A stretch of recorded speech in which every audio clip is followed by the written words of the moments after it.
Hello. Hi, everybody. I can't tell you how excited I am that I got to wear this beautiful mask. Thank you, Wendy, because it is bringing out my inner bird nerd today. We're going to wing it today, all right? Wendy says, I love that mask. So, awesome. I'm so thank you. Thank you guys so much for joining us. I'm going to take this off now. So you can see us. I just wanted to show off my beautiful mask because I thought it was pretty appropriate today. So, yeah. So, before we get started, the rules, all that good stuff. You guys are muted and your screens are off, all that good, or we can't see you, all that good stuff, but we still want to be able to talk with you. So remember, if you have questions for us, and it's not just me, I have a team of smart people helping me today. They're kind of behind the scenes helping out, answer questions. So if you have a questions for us, put those in the question and answer box, the Q&A box. I'm going to be asking you guys lots of questions, trying to figure, see how smart you guys are. If you're bring out your inner bird nerds, put those in chat. Okay, so questions I have for you, go in chat. Questions you have for me, Q&A, right? Whew. All right, let's get going. Because I'm so excited, you guys. I have been a bird keeper for many, many years. So, of course, I'm a huge bird nerd. So I'm always excited to talk about birds. And so I fell in love with birds when I first started, when I started out after college. I was going to work with dolphins. I was going to be a marine biologist, and then really hard to find jobs in that field. So I'm like, well, I'll take all these internships and try, get some animal care experience. Started working for the Audubon Society, and they had a rehab center. They had birds of prey, and I just fell in love. And that was like, that's it. This is what I want to do. So I've been doing it for quite a while, taking care of lots of different birds. So I could sit here and talk for hours about birds, but I will try to keep it in the hour. I promise. I can't promise, but I will try. I'll try my hardest. So I'm going to ask you guys some questions. Well, the first question. So normally I would have someone up here embarrassing themselves, but I'm going to take one for the team today and embarrass myself. So I want you to put in the chat box, what do you think makes a bird a bird? What do you guys think? It's always awkward, waiting for typing in the chat. What we got, Donna? Wings. Wings, all right. Feathers. Hey, woo, we're going close. We're going to go really fast. Oh, can't get my wings on fast enough. Okay, we got anything else? Feathers? Beaks. Oh, okay. Got my feathers on.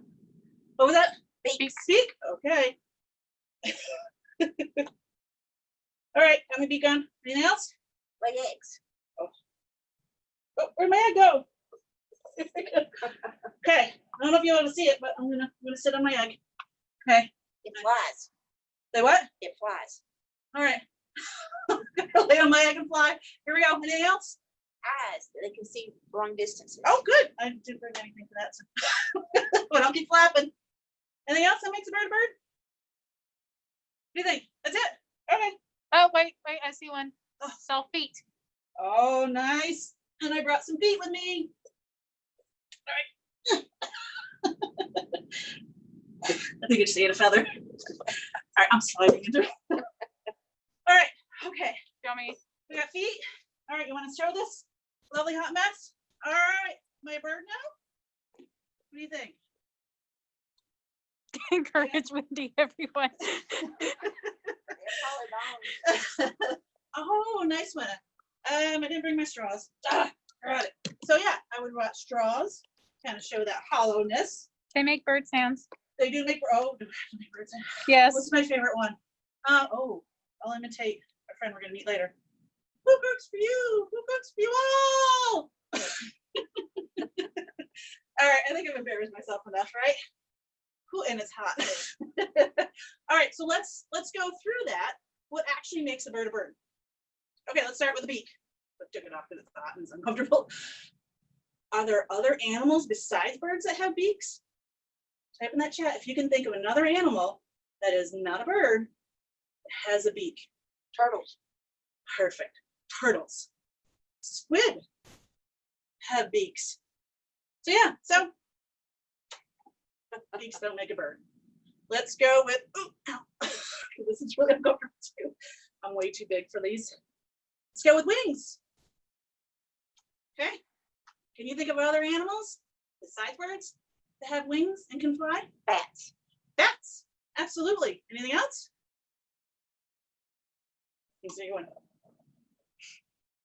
Your feathers flying away from you?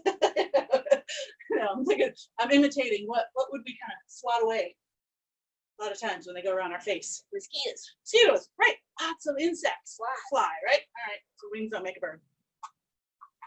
Eggs. Any other animals lay eggs besides birds? What do you guys think? Got turtles, Turtles, absolutely. A lot of reptiles. A alligators. lot of amphibians, not quite hard shelled like that. A lot of Snakes. animals. Snakes, right? Absolutely. Crocodiles, alligators, Fish. reptiles, fish. Right?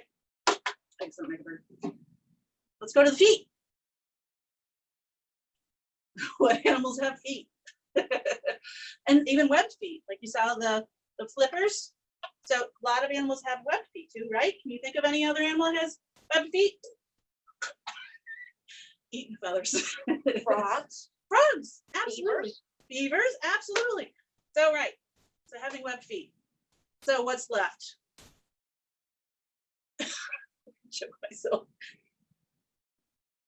So what makes a bird a bird? Feathers. Feathers, right. If it has feathers, it's a bird. Simple as that, guys. Feathers are what makes a bird a bird. Okay. Oh, it's hot. Let's cool off for a second. All right. So that's it. So feathers are what makes a bird a bird. And feathers are amazing. They do so much for birds. What do you guys, well, let's see what you guys, let's see how smart you guys, let's bring out your inner bird nerd. What do feathers do for birds? How do they help birds? What you got? Grab a drink of water while you're waiting for that, because Keep them warm. keep them warm, absolutely. Help them fly. All right, keep them warm, help them fly, right? So we have giant wings. So specialized feathers here for helping to fly. See that? Helps protect them. Protect them, absolutely. Protect them from what?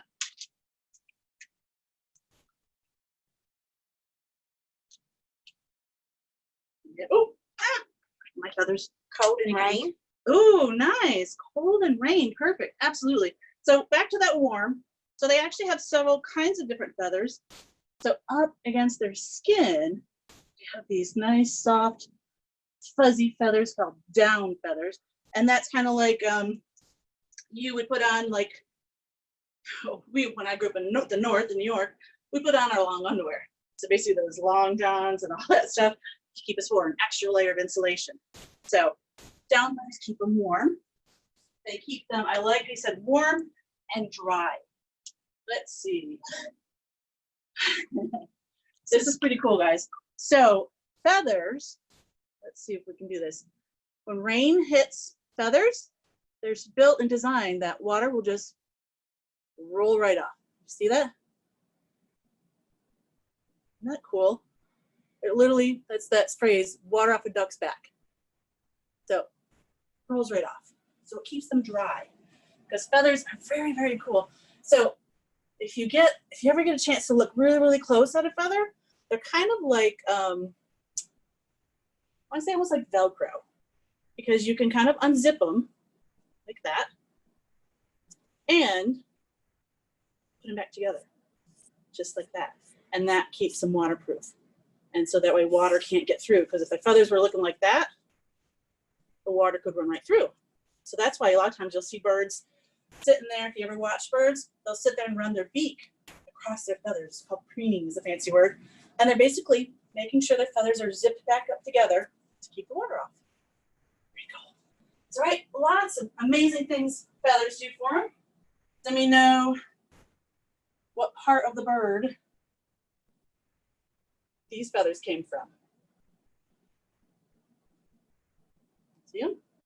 Got tail. A tail, right. What do the tail feathers do? So the wings help them to fly. The tail feathers do what?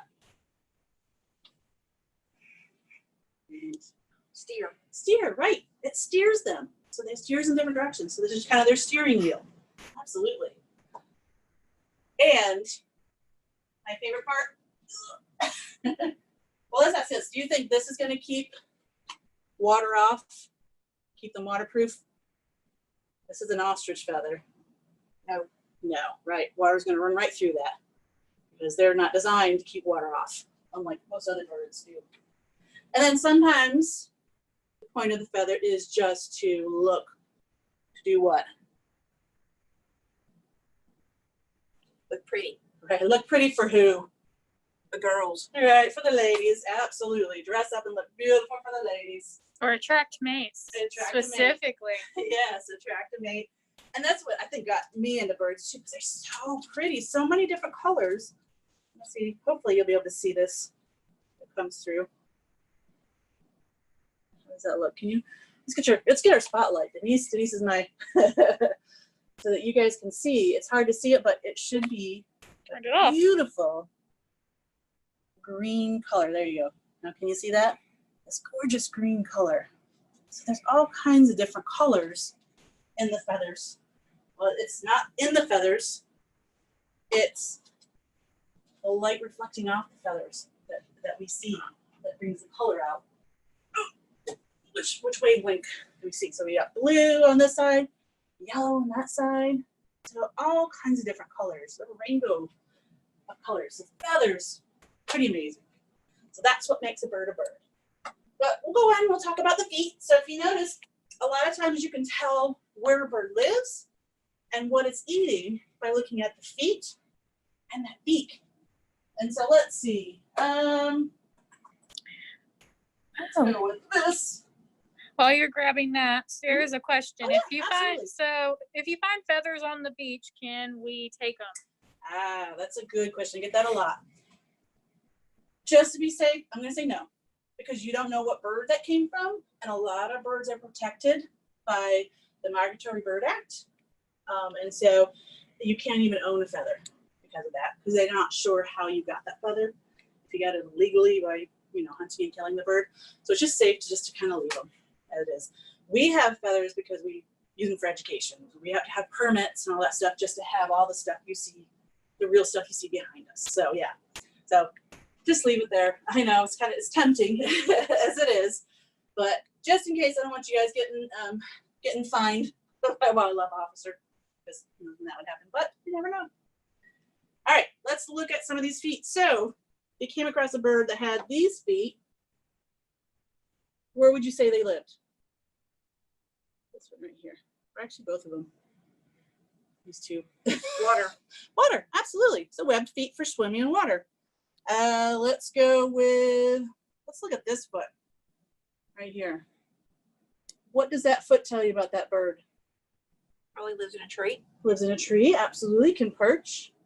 Anything else? Hunts. It's what? It hunts. It hunts. Nice, right. Right, you see that? That is your hunter, absolutely. So our birds, and I'm going to butcher this word, poisonous, Poizenis. Poisonous. Poisonous, sorry. My brain did not connect that. I think I remember reading somewhere that there was maybe a species or two. I'll let my team of smart people look into that. I'm not 100% sure about that one. So yeah, so I think I remember hearing something like that, but most birds are not. Most birds are good eating, unfortunately. So if you notice something a little bit different about this, how many toes do you see?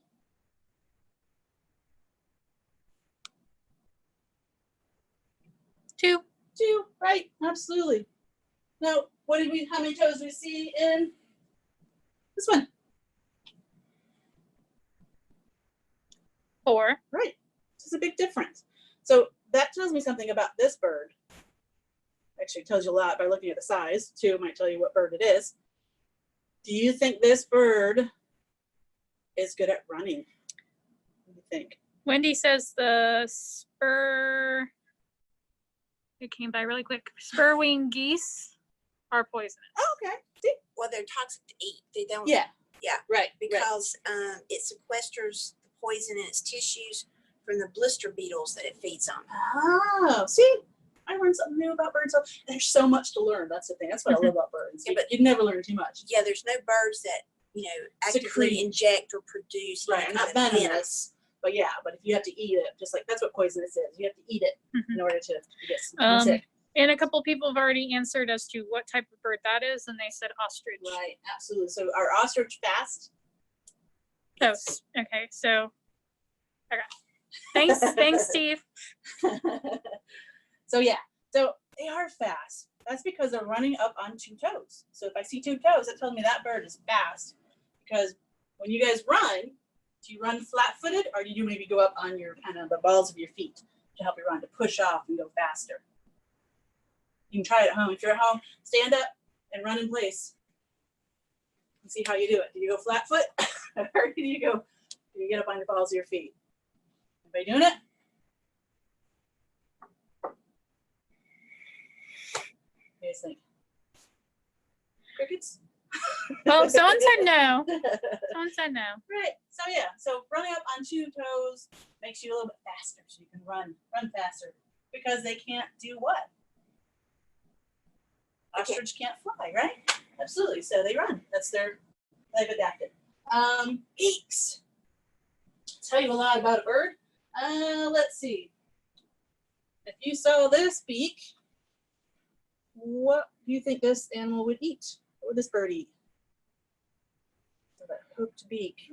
Meat. Right? Meat eater. Absolutely. Kind of the fork and knife of the bird. What about this one? Fish. Fish. Yeah. Anything else? Insects. Insects. Yeah. But again, this is a swan. And I love this because if you look right, I don't know if it comes across, kind of hard to see it. The little kind of. Let's see. Do you want me to put a spotlight on it? Yeah, that'd be great. Yeah, look at the edges right there. So it's kind of rough. So what they do is, we ever heard dabbling ducks? So they kind of go through the water and they go, beep, beep, beep, beep, beep, beep, beep, beep, beep, and they're filtering. They're like filter feeders. So they're pushing out water, and then they're collecting all the little bugs and insects and some of the plants and stuff that are in the water. And they're filtering it out. I don't like this guy. We have a question. Yes. If certain birds can't fly, then why do they have wings? Good question. Well, let me ask you guys, why do you think that is? They don't have wings, or they don't fly, why would they need wings? What would they use them for? See if you guys, anybody out there knows. And while they're answering that, another question's popped up about teeth. Oh, do birds have teeth? Ask you And guys it, that. yep, and if they do, how many do they have? Well, what do you guys think? Did you see any? On this guy? Any teeth there? Or let's just get a bunch of skulls. Any beaks? You guys see any teeth? No. Nope. Right. No, teeth. but I guess, beak is used as like a tooth, Right. according to Exactly. somebody. Absolutely. The beak is kind of like a big tooth. Right. To help them kind of manipulate the food and get it in.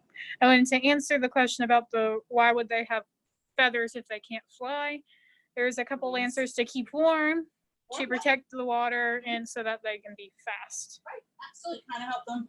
Ostrich use them to kind of help them steer, and they actually kind of can puff out and make themselves a little bit cooler, like a little air conditioning unit too, to help them kind of regulate their heat too. So even though they can't fly with those wings, they're still useful tools. Absolutely.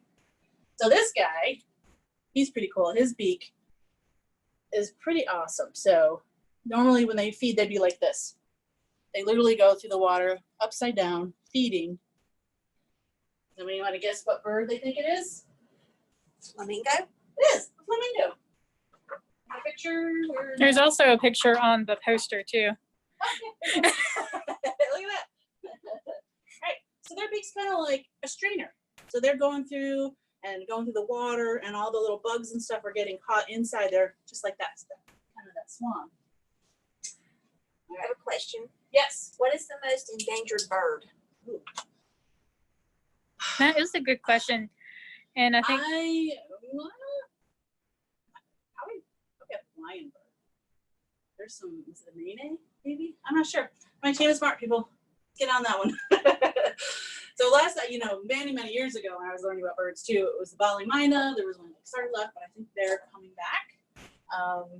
But I think there's a lot of birds in Hawaii that are I think highly endangered. Steve said, or kakapo, if I pronounced it right. Okay. Kapaboo. Is that New Zealand? Well, that was question marks, and then Oh. Bali Mina, Yeah. and then California condor. Condors, yeah. They kind of were all Actually, question yeah. marks. Yeah. Not 100% sure Yeah. on that, but good question. So, and you guys are welcome to Mhm. research it too. So here we go. It's the Google. That's what I love about the Google. So we have giant ibis, California condor, nightjar, Oh, cool. kakapo, kagu are a few. Okay, nice. And, There's a lot of them out there, and unfortunately. Angela Price says, I love flamingos. Oh, There's nice. also the Flamingos are pretty cool. Bengal florican, florican, Huh. the forest owlet, Huh. the Philippine eagle, Okay, I've heard of those. Yeah. and the Christmas Island frigate bird, We're getting very specific. and the Sumatran ground cuckoo. Cuckoo. All right. Lots of them out Those there. are the top 10. Okay, there you go. Lots of them out there, unfortunately. All right, so let's look at this bird right here. Everybody's probably seen one of these before. It is our state bird. Oops, wrong way. All right. What would this bird eat? We're looking at that beak. That beak that's a lot like fires. Very strong, very powerful beak. What do you think they eat?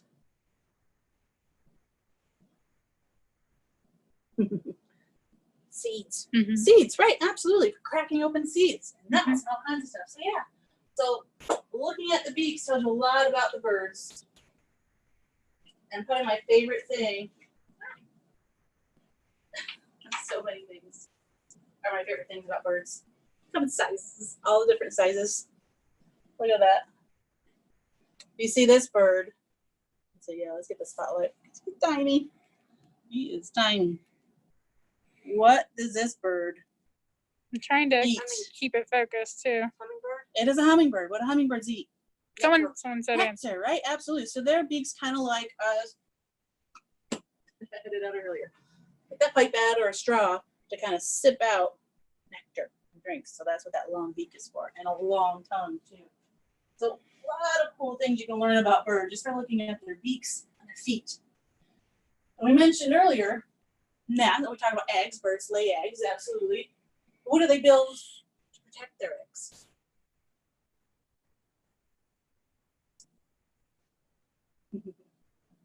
What do birds build to protect those eggs? that A they nest. lay? A nest, right. And this is what blows me away. So they can build some of the most complicated nests. Excuse me, look at that. It's a huge nest. I can even actually put my hand all the way down. And now that's how deep it goes. And they build this just by using that beak and those feet.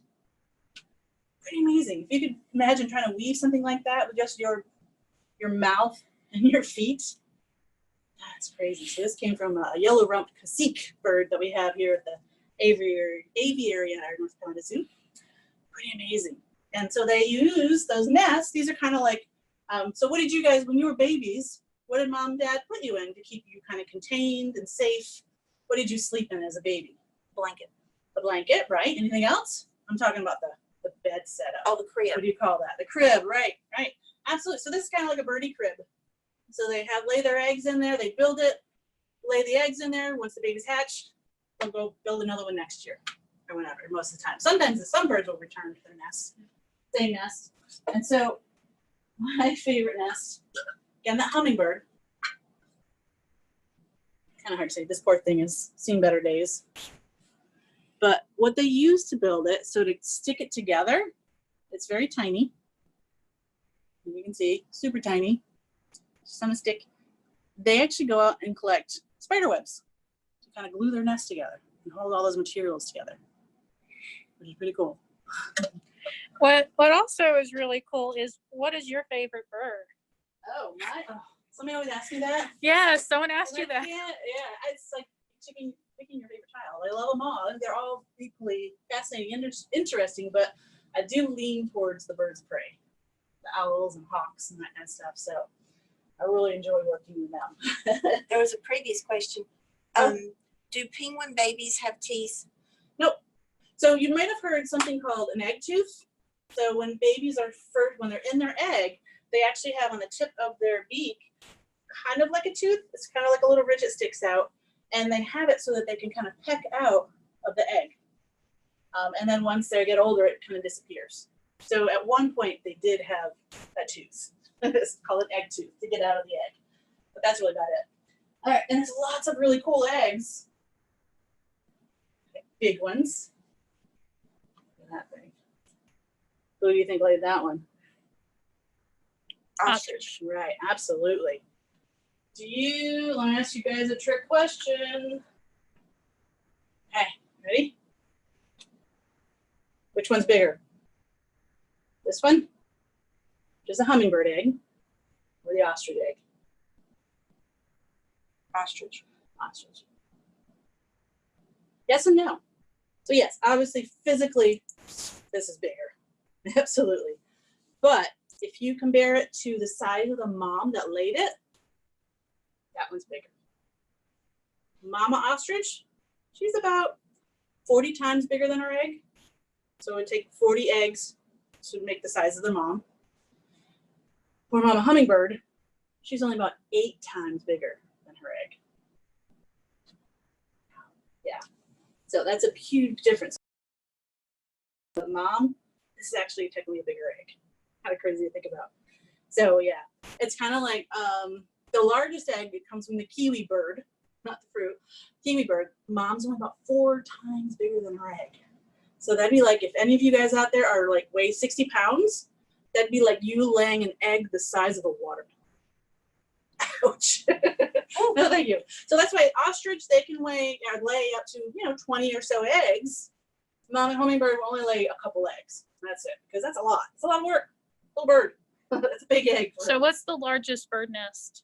Bird nest? Mm-hmm. Like what? I guess which bird can make the largest nest is. Well, there was a record of, I think it was the bald eagle, because they come back to the same nest, and every year they add more sticks and sticks. And the bald, I don't remember the dimensions of it, but it got so huge. I think it was almost the size of and weighed as much as like a Volkswagen car. Wasn't it like 40 or 50 feet long? Yeah, well, not that long, but it was a good 10, 15 feet wide and probably as much deep and weighed hundreds of pounds. It eventually broke the tree. It got so big because they kept coming back, and the generations of bald eagles kept reusing the nest and adding more sticks and sticks until it got massive. It broke the tree. Yeah, it was near St. Petersburg, Florida. Yep. It measured 9 feet 6 inches wide and 20 feet deep. 20 feet deep, right? Nice. So yeah, huge. Nice. Good questions. Okay. Eggs come in all different shapes and colors. I think these are so pretty. I don't know if you can. Should just bring a flashlight. Make things easier. See how pretty that beautiful kind of blue green color, greeny gray. There we go. The pretty colors. Which one did that one come from? There's 2 different birds in here. That was a gray catbird. It's a local bird we had around here. I've never seen them. They're really pretty birds, actually. Come in. So this is pretty cool too. A lot of your eggs have spots and like that all over them to help them do what? This bird lays their eggs on the ground. Camouflage? Camouflage, absolutely. Blend So in. great, absolutely. So yeah, they like to lay them on like rocks. They make a nest with different rocks, so you barely see them. They're called the killdeer. You ever heard them? That's kind of how their call sounds like. They're saying killdeer, killdeer. But yeah, pretty cool. And mom does this really cool behavior, or dad. If somebody comes near their nest, they'll kind of walk away from the nest a little bit and then pretend like they have a broken wing, and they flap around like, oh my God, I'm hurt, I'm injured. And this will kind of distract like predators like that away from the nest to go after the bird or the adult. And when it does, they fly off and they're safe. And that's kind of how they protect their nest, which is pretty kind of cool, right? Neat behavior. So speaking, oh never mind. I was about to ask. Speaking of eggs, you know, so is the size of the bird kind of dependent on like how big the egg they lay?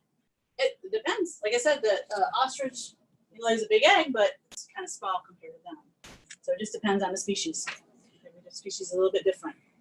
Oh, there was a question. Yeah. What is the smallest bird nest? And Google says hummingbirds. Hummingbird, yeah. Yep. The definitely. bee The hummingbird. bee hummingbird is the smallest bird, period. And so yeah, it's obviously they have the smallest nest. Which is pretty cool. And then some shapes too. So this is a replica, it's not a real egg, of a thick-billed muir egg. And they lay their eggs on the side of a cliff. Don't build a nest, don't really, they might shove some rocks together around it, whatever. But that shape kind of helps them keep that egg onto the cliff because it rolls around kind of in a circle rather than rolling straight off like a rounder egg would do. So even the shapes are pretty interesting, a little bit different. Another question, how long does an ostrich live? Oh, I don't know, about 30 years, 20 to 30 years, I want to say. Yes. Oh, fact check me. Steve said 50 years plus. More. See? Well, first said 50 to 75, and then said 50 years plus. Yeah. So yeah, so around 50 years then. Okay, thank you. Whew, yeah. It's hard to retain all that bird information. Any other bird questions? Yes, one is are ostrich eggs tasty, and can people eat them? Yes. To the eating part, I've never actually tasted them. Steve has. So he said he's eaten them. This is the equivalent of about 20 to 24 chicken eggs. That's a huge omelet, right? That would feed your whole family if you have a large family. I've never tasted it, but I've heard that it kind of has a strong taste to it. But yeah, you can. You can absolutely eat ostrich eggs. And I've had visitors who have come up to me and have said that they've had it, and it took probably about an hour to cook it through. Yeah. If they made it, hard-boil if they yeah. hard boiled it, or if they just put it out on, like, made a huge giant omelet, it Yeah. took a good while for that Yeah. to. Oh, I imagine it would. And remember, so mom and dad that are incubating, sitting on the eggs to keep them warm, they're anywhere from like 150 to 200 to 300 pounds. And so if you imagine, the egg is pretty thick. So that's pretty thick egg to hold them up. That's pretty cool. Yeah. So they have to. What's the most colorful egg? I have to say my favorite are emu eggs. They're like this beautiful green egg. They're kind of like a dark green, almost like an emerald green. Very pretty. But that's just my opinion. It's beauty's in the eye of the beholder. Somebody else might think other eggs are prettier. Like robin eggs, that beautiful blue color. So yeah, lots of cool colors out there. Any other questions? All right. Well, are we ready for meet our friend, our live friend, our live bird, who's been sitting here very quietly, very patiently, waiting for me to shut up. Well, they're already saying her name, so. Oh, they know some of you guys may have met her in the past. If you've joined us for any other zoo classrooms. I never get tired of seeing her. I've been working with her for almost 7 years. I never get tired of seeing her. I think she's amazing. It's so pretty. And I need to get her food out. Trying to keep it cool for her. I bet you she's enjoying the air conditioning facilities today. She probably is. Yeah, I know I would be. I would want to be sitting outside. And I have to get my protective gear on. This is the hard part, trying to manipulate knots with gloves on. Sweetie, oh, look at you. You're napping. She's like, I was checking it down. Step up. Here, step up. I have 2 feet on there, sweetie. It's like, can I not just use one?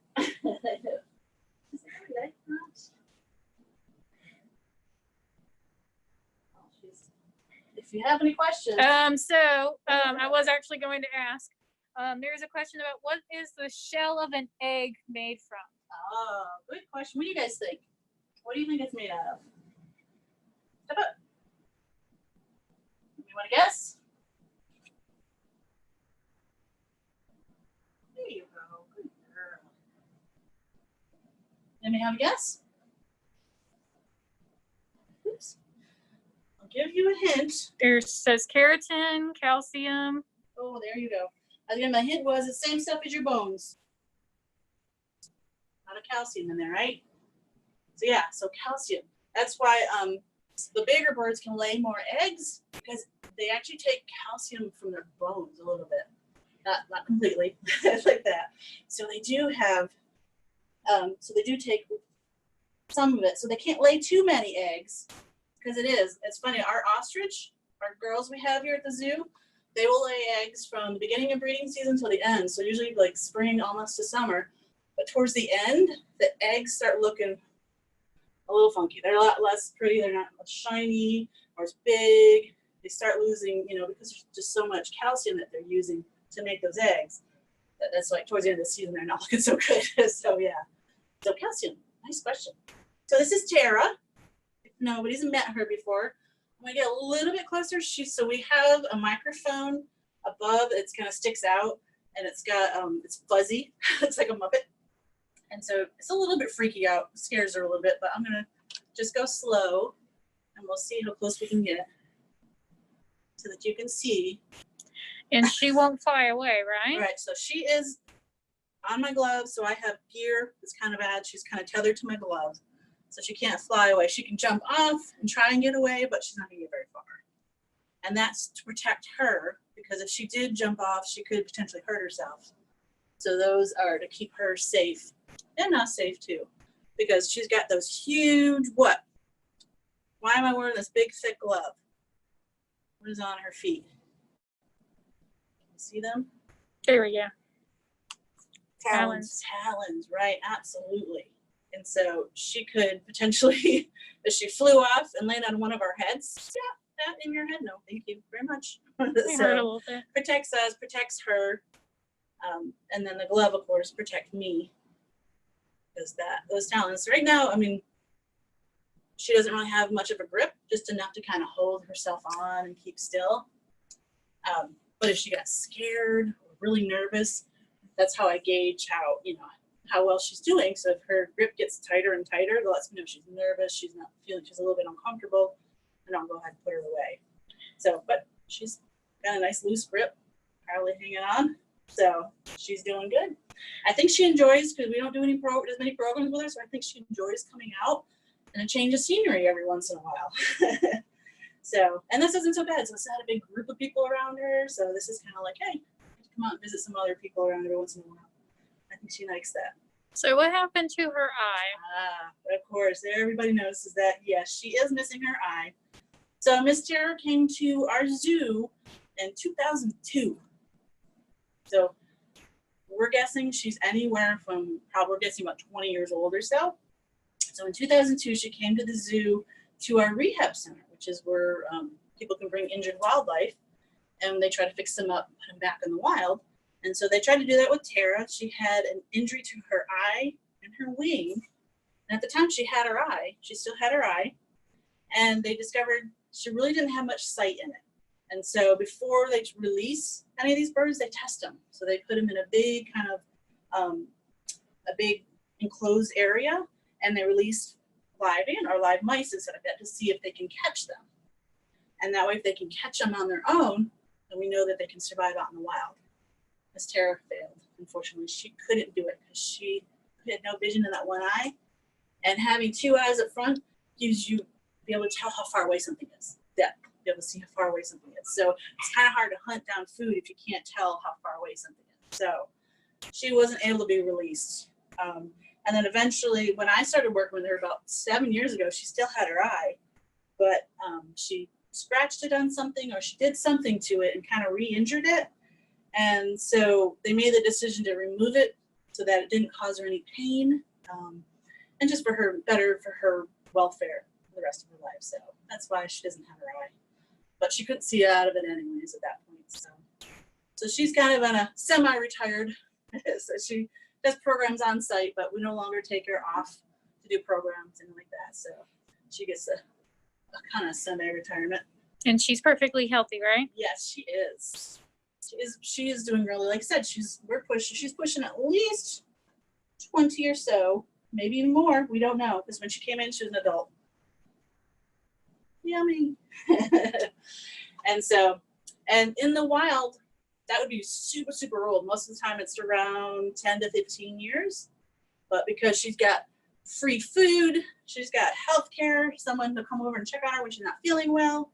And she doesn't have to worry about cars, because unfortunately that's the #1 killer of birds of prey. Because we've taught them to hunt by the sides of roads. Because when people are driving down the road in their car and they're eating McDonald's or an apple or a banana, a lot of times they throw it out the window. And even that apple or the banana, even though it'll break down, it's going to attract mice and small animals that, who do you think would like to eat?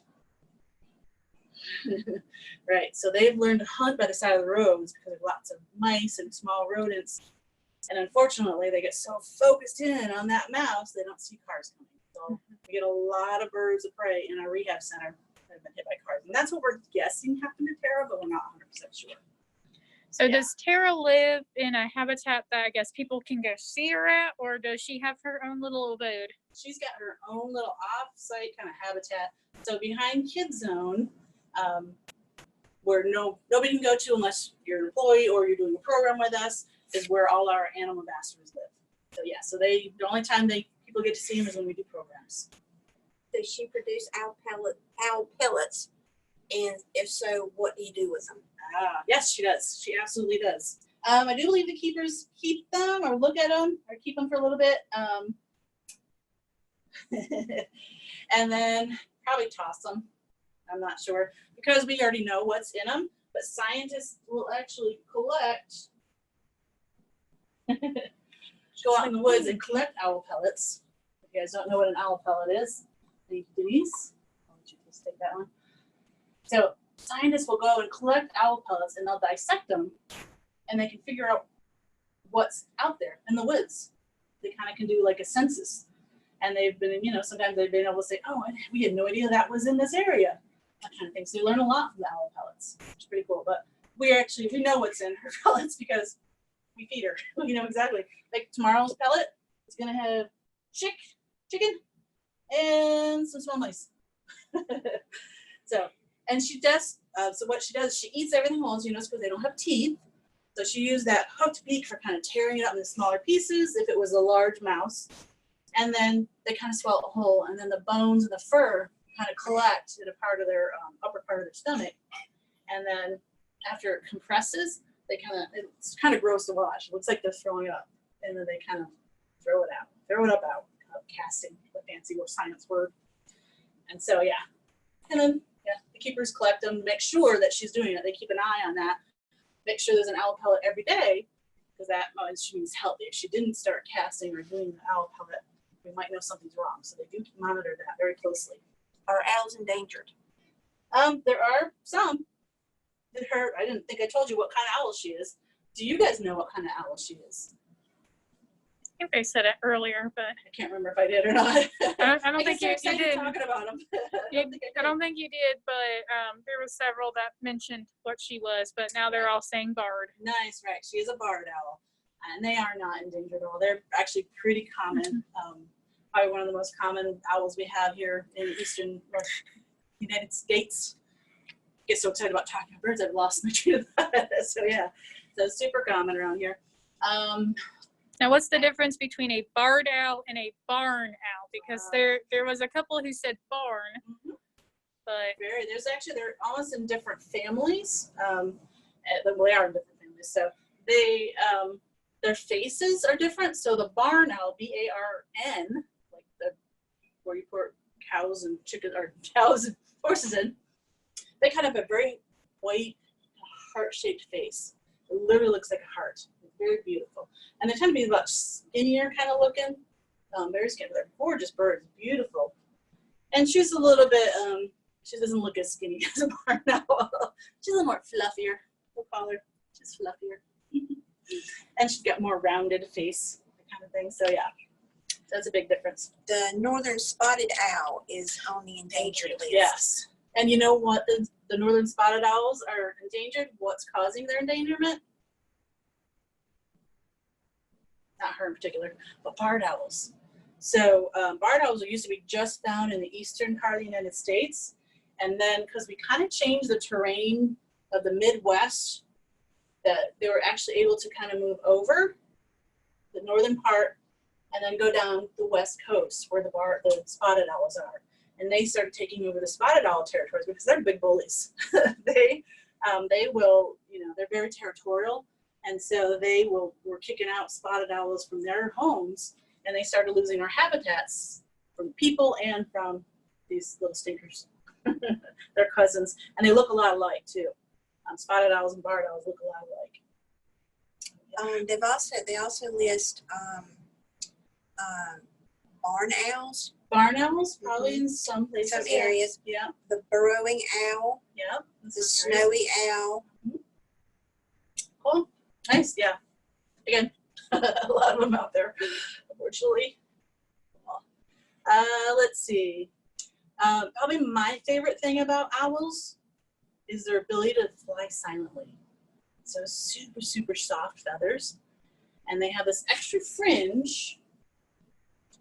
If I can find it. Here we go. Tara, you are a rock star. She's like, I'm calm, chill. She's just like, whatever. I think she's focusing more on the food. Yeah, she is. So if you look on the very edge of her wing, can you guys, can they see it, Donna? Yes, on the screen. There's like that little fringe that kind of sticks up. And that helps to muffle any noise their wings make. So as their air goes through it, it kind of breaks up the air, and so they make no noise when they flap their wings. So yeah, so super, super silent. Why would they want to be silent? What do you guys think? Why do they need to be silent? There's actually two reasons why they need to be silent. They sneak up on prey. Sneak up on prey, right? So their food can't hear them. Any other reason? Hunting. Hunting, right? What senses do you think she uses for hunting? What senses? That's a big one. There's two big ones. Her sight. Her eyesight, yep. And she actually uses another one. Her ears. Her ears, right. So you can't really see them. So she literally hears with her face. So those kind of like parentheses that go around her face, sound hits those, and there's ears right behind there. And they're super sensitive. And then some species of owls, one ear's up here, one ear's down here. So lopsided hearing, so they can focus in on where the hearing or where the food is. So if they're using their hearing to hunt, and their wings were making a lot of noise, they would not be able to hear that mouse climbing on the ground. And so they need that silent flight to be able to hear their food and their food not hear them, which is pretty cool. They did a study with that barn owl. They put them in a completely dark room, no light whatsoever. They couldn't use their eyesight for hunting, and just by using their hearing alone, they were able to catch the food. So amazing hearing, so amazing predators, period. So how do owls see in the dark? What's that? How do owls see in the dark? Oh, what do you guys think? What do they use?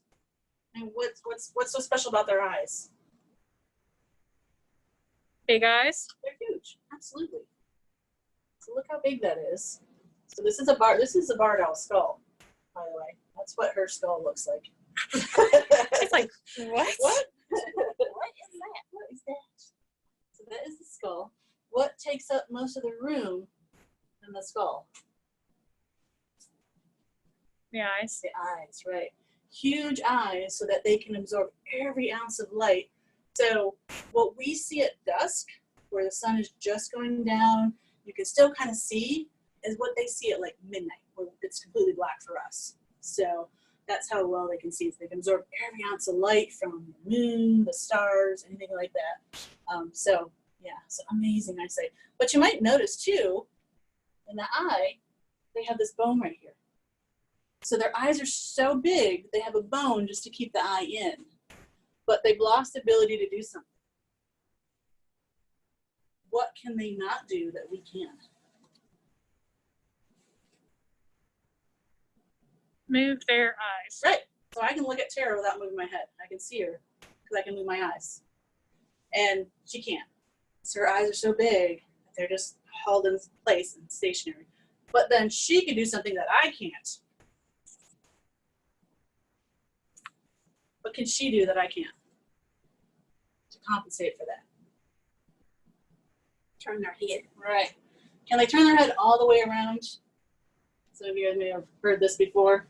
Many of my programs. No, right? Pretty close. So we can only go about, what, 90 degrees.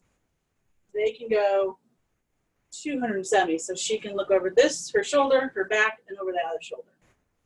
And turn, do it really quick, too. Because, does anybody know, that you have learned about her before, how many bones in her neck? We have 7 in ours. And we know how many she has in hers? Yes, I'll give you a hint. She has twice as many. Go for the math. 7 times 2. 14. There you go. Right. So she has twice as many bones in her neck, so she can turn much further than we can. Oh, I touched it. Okay. All right. I guess I'll have to give you a treat. It is. And she's getting chicken today. She got a nice juicy piece the other day, and earlier this morning, and it squirted all over me. So yeah, I smell like a chicken right now. Any other questions? I'm actually gonna go ahead and put her back, and feel free to ask any more questions about her. She did an awesome job. Thank you, Miss Tara. You are a rock star as always. Ella? There you go. Good girl. It always sounds like she just throws herself in. What's that? It always sounds like she throws herself in. She kind of does. It almost sounds like she just goes. But that's what we've done. That's called training, guys. That's what we've done. That is a lot of Like I said, vertebrae. it took a long time because she's a wild bird, and it took. Sorry, guys. Took many years of working with her, getting her to trust that humans are not big and scary. That we're okay, and so to build that trust with her, to be able to come out on a glove, step on our glove, and work with us like that. So she's pretty awesome. All right. So Any questions? yes. Okay. What kind of predators eat owls? Other owls. So her predator would be a great horned owl, possibly an eagle. Most of the time, if it's a small owl, other larger owls, birds, hawks, eagles, anything like that. Cars are a big hunter of birds, owls, I should say. So you might have answered this already, but can they turn their heads all the way? You guys answer that for me. You guys know. What do you say? No, right, absolutely. No, they cannot. Close, but not quite. So 270 degrees from here all the way over to that shoulder. It's about like a C. All right. Not all the way, you are right. Right. Close though. Pretty close. Any other questions? Or any other questions about birds before she? Well, I do have one more thing since we learned about birds, and I'm hoping now you guys are bird nerds and we want to help birds out. Now that I've hopefully channeled your inner bird nerd, or you don't ever want to hear about birds again. I ruined it for birds. You guys can help them out in different ways. And since we're kind of stuck at home nowadays, birds are amazing to watch. So go bird watching. Look at them, watch them. You can put out feeders for them. You can go fancy, you can go out and buy a feeder, or order it online, or where is it? Oh, there it is. Get a plastic bottle, put some holes in it, a stick, put a string to the top. Put some bird seed in it, of course. And get your own birds, yeah. Different kinds of seeds, the best kind. I'm a hot mess right now. So for attracting all kinds of different birds, called black oil sunflower seed. It attracts the most species of birds. And then to get like your finches and the small beaked birds, you can buy what we call thistle seeds, which are tiny, tiny little seeds, and they love that. To get your insect eaters, attract your insect eaters, you can get suet feeders. You can buy a suet feeder, and you can buy suet, which is basically fat.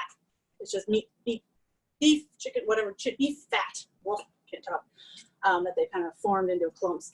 And woodpeckers and nuthatches love that. And then, of course, you can do hummingbird. Put a hummingbird feeder out. But anytime you put a feeder out, you do have to maintain it. So these feeders clean them about once a month.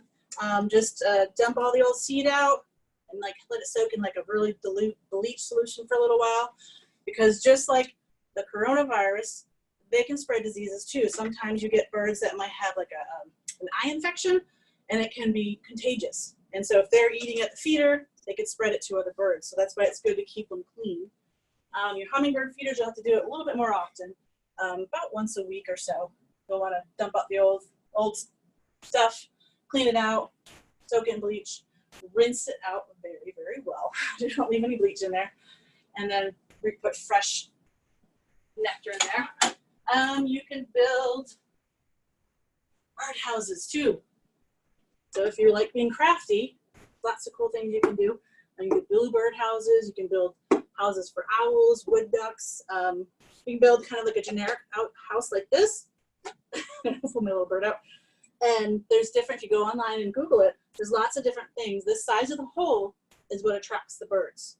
So different size holes, bigger birds, smaller holes, that kind of thing. So it depends on the width of the hole, depends on what bird you can attract. So lots of cool things you guys can do to help birds, because they help us out in so many ways.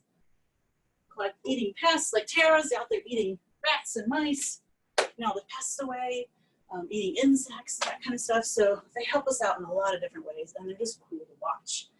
And if you get into it, there's some really cool apps you can download. There's one I put on my phone. I'll show you.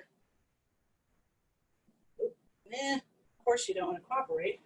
Of course not, when you need it. Called, you guys can see this. Click on it. Called the Merlin app. No, I don't want to do that right now. It's a Cornell Lab of Ornithology put it out, and they're all things birds, and they are amazing experts about birds. And so you can start a bird ID. You can type in what you saw. Like it asks for your size, the colors, when you saw it, where you saw it, that kind of stuff. And then it gives you a list of options, and you can pick which bird you saw, and you can learn how to ID birds. So pretty cool stuff that you guys can do at home to help birds out. Any other questions before I'm a bird nerded out? I didn't know that was possible. No, it's not. I could still keep talking, Okay. but I'm trying to restrain myself. I have restrained, but there's a lot of stuff I did not talk about. I restrained myself, guys. I tried to. Well, if you don't have any questions, then I will let you guys go and go out and watch some birds, and hopefully we'll see you next week. We're going to learn about animal jobs, the different jobs that animals have in the world. And Sabrina's going to do that for us. So hopefully we'll see you next week. Stay safe, guys, and take care.